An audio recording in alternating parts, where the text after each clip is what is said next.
Muy buenos días, alumnos. El día de hoy vamos a ver el tema, dictar la clase el tema la persona humana.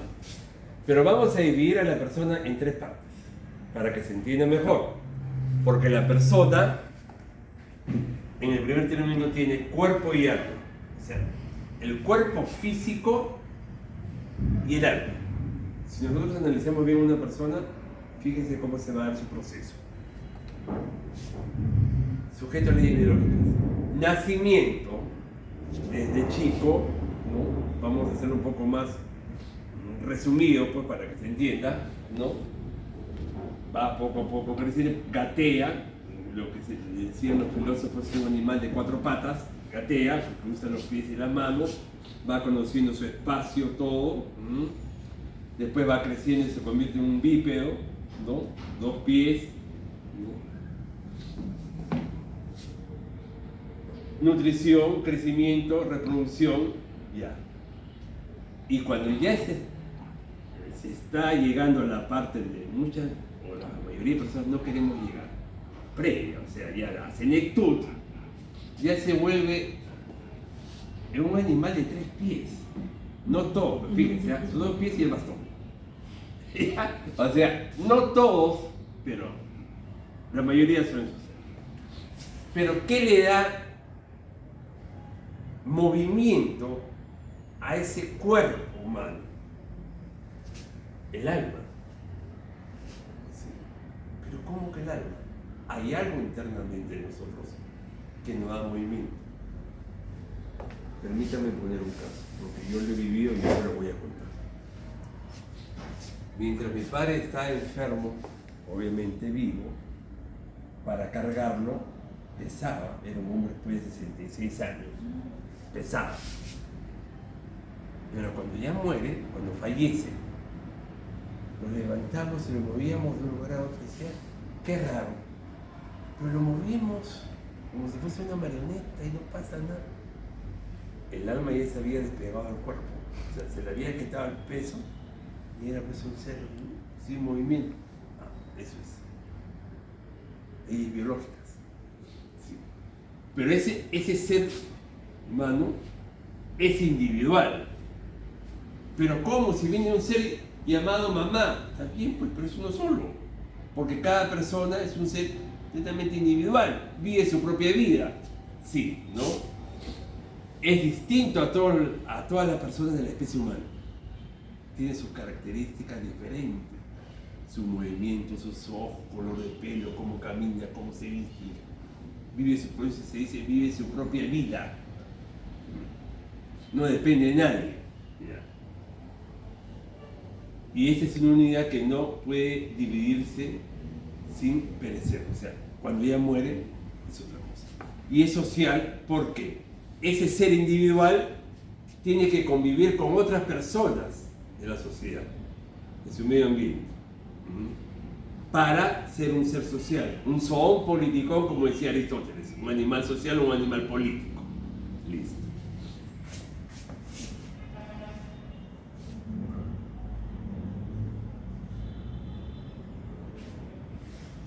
Ahora, la persona humana es un ser independiente, inteligente y racional. Piensa, razona, analiza antes de hacer las cosas. ¿Sí? Usa los conocimientos que le son proporcionados y se apoya en la educación. ¿Sí? Porque la educación es el mejor pilar o el pilar fundamental para que la persona pueda enriquecerse y crecer y ser mañana más tarde persona de bien. Pero sobre todo hay que formarlo como ser humano. Ahí es donde entra ya la pedagogía, para que esa persona sea una persona de bien. Ahora, ¿qué tiene que ver el ser humano con el saber humano? ¿Qué es el saber humano? En el conocer las cosas con certeza, es decir, con un conocimiento firme y suficiente. Tú me enseñas algo, yo lo voy aprendiendo. Lo capto por los sentidos. Ahora, acá hay dos tipos de conocimientos en la cual se discute mucho. El conocimiento racional Los racionalistas decían eso, entre ellos Descartes, que la razón es la que mueve todo tipo de conocimiento. Y otros como Hume que decían que el empirismo era lo que permitía al hombre conocer. Y puede que sí, que tengan razón, pero yo diría que es la conjunción de ambos. Porque tú conoces por medio de la razón ciertas cosas, pero también hay cosas que no conoces por la razón. Como por ejemplo, si viajas a un país no necesitas razonar para conocerlo. ¿Por qué lo conoces? Porque así lo has vivido, has palpado y has visto qué cosas tienes y después las puedes dar a conocer a otra persona. Ahí está. ¿No?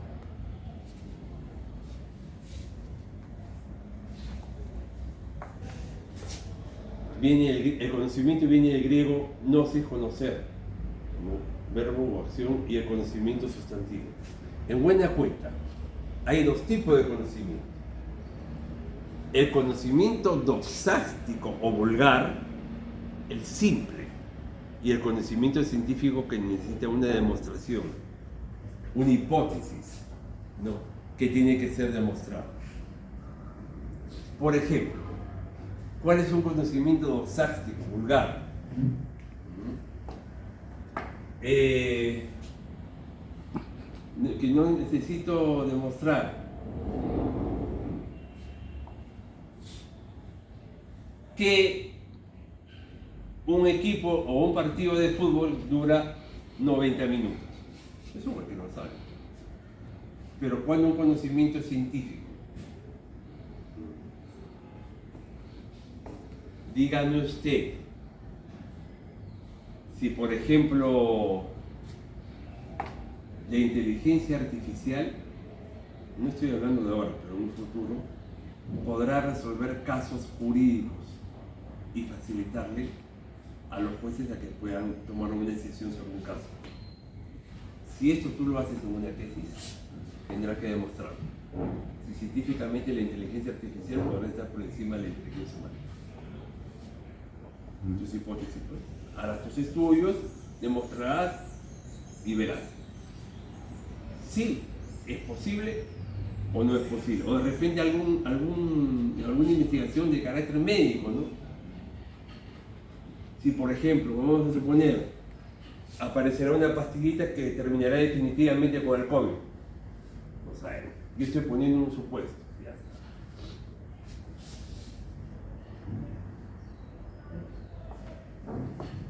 Y el conocimiento es una actividad importantísima del ser humano que le ha de permitir convivir con el medio, el mundo o la realidad que le rodea.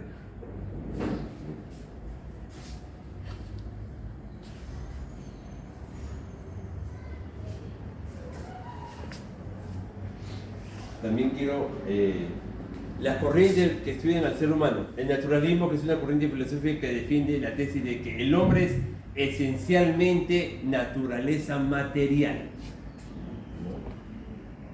Prácticamente está diciendo que es producto y obra, y es la mayor criatura, no criatura, que Dios ha hecho en el mundo, a su imagen y semejanza. Pero hay una sola diferencia, que no es perfecto. Dios sí lo es, ¿no? Perfectible puede ser, pero perfecto no. Ya está. La otra corriente, el espiritualismo, que es una corriente filosófica que afirma que el hombre es esencialmente la naturaleza espiritual, resalta la interioridad del hombre, su capacidad consciente y reflexiva, su racionalidad y su lenguaje. Es libre. Lo de diferencia del resto de animales. Puedes hacer todo aquello que te es permitido mientras no transgredas las normas o mientras no hagas cosas malas. Incluso, ojo, puedes ser libre también a veces hasta parecer algo malo, pero eso ya correrá por su cuenta, porque como hemos visto, la conducta de tipo individual.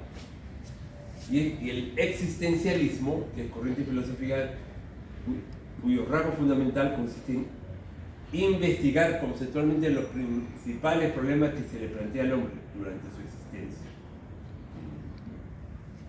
Hay muchos problemas. Desde que nace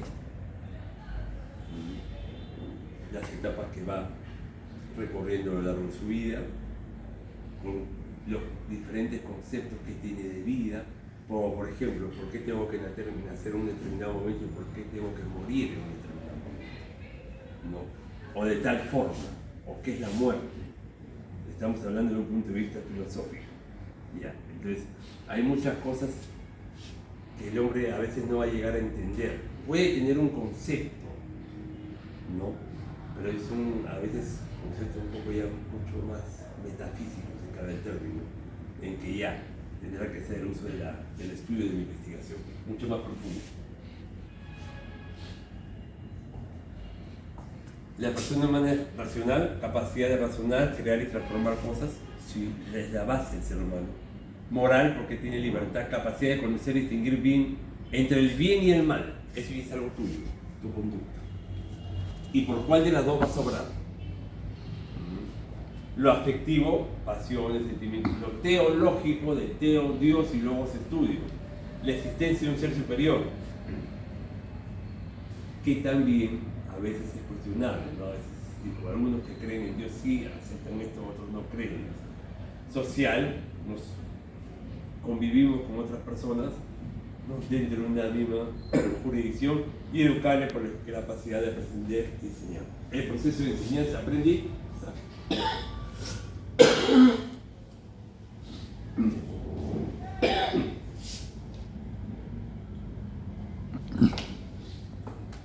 Y la ética y la moral.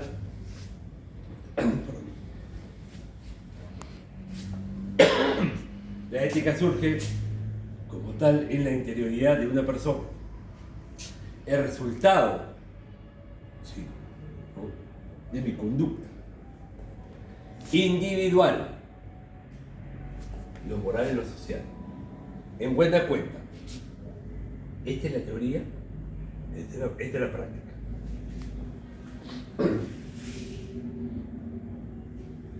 Y las normas, como, ¿qué es una norma? Toda regla de carácter obligatorio que manda, permite o prohíbe una determinada conducta o comportamiento al interior de un grupo social.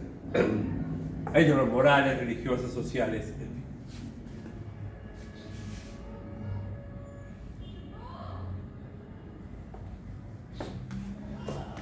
Normas jurídicas que muchas veces se contraponen a las normas morales. Y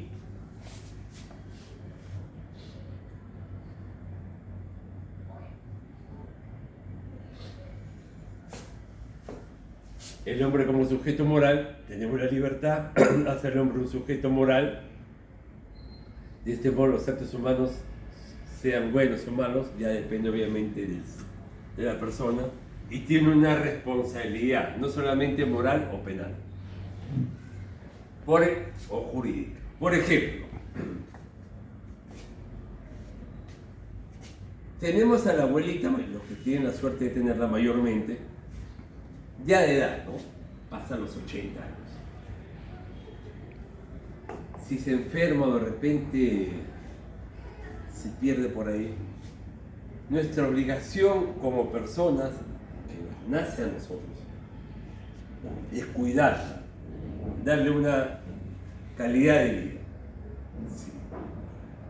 Pero eso tendrá una responsabilidad jurídica si algo le pasa. Sí. Porque si algo le pasa a la abuelita, o de repente se muere y porque ha sido descuido de nosotros, lo primero que dirán es: ¿quién estaba al cargo de la señora? Ustedes, los nietos, los sobrinos, qué sé yo, los hijos. ¿Y por qué no la cuidaron? No sé, se escapó, ¿no? Esa persona ya no está dentro de sus facultades mentales muy bien.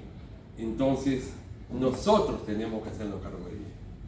Asumimos una responsabilidad como personas y una responsabilidad que la ley nos impone.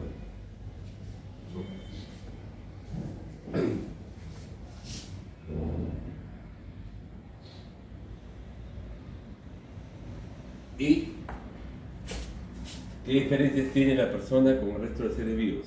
Se distingue como tal. Es un ser social bueno, el animal también, pero es un ser libre que hace posible su vida, ¿no? Hace uso de la razón, transforma su entorno por medio de la razón y es un ser racional que entiende su mundo, que le permite transformar su entorno y es un ser libre que hace posible su vida. Y de esta manera hemos